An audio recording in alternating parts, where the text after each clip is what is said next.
Hello guys.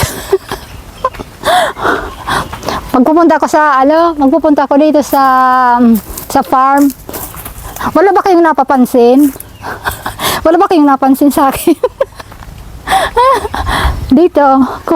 Ayan. Magkuha nga tayo dito ng ano. Ayan o. Ay, yung shoes ko. Ayan o. Magkuha ko dito ng sili. Ayan o. Ayan o, guys. Mayroon dito ng sili. Ayan o. Ayan. Kuha tayo ng isang sili dito. Ayun. Ayan guys. May sili ako dito. Naka-shoes. Tingnan mo dito. Namumula.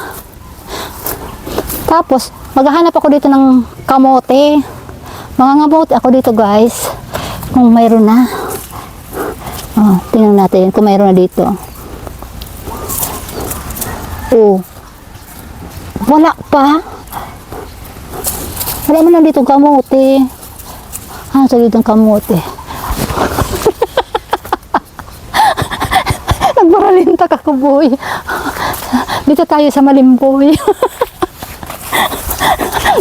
Dahil ako totoo maglakaw. Pakita ko sa inyo guys yung aking kalabasa. Tingnan mo yung kalabasa. Ayun yung kalabasa namunga na. Ito guys. Hoy. Kawawa naman ba yung yung ampalayo. Nag-yelo na May binantsukan siguro ini. Sabi mo bunga nito. Eriguana duman, darakula dum sa bunga duman.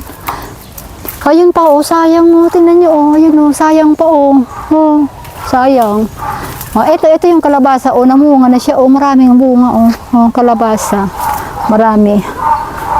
Haran. So yun guys, napakainit kasi dito sa sa Bicol. Mainit. Ayun, ulis na ita niya. May tanga. Uy, di ka takot tanga. Uy, matangahon.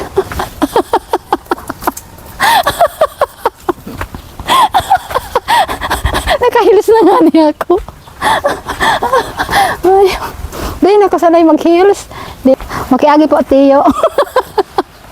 Bakit nakahil? Testing ko sa lagay ni Halini Kati. Makiagi po Tiyo. Uy, may bagong dating.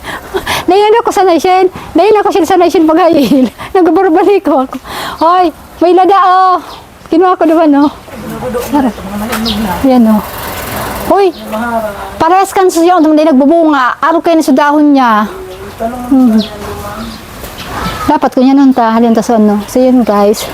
Tingnan niyo, naka-outfit ako Ganito dapat ang tamang outfit pag nagkukuha ka doon sa farm. Ganyan di ba? Dapat hindi ako boyo, hindi. Picture. Nakargo ka Charan.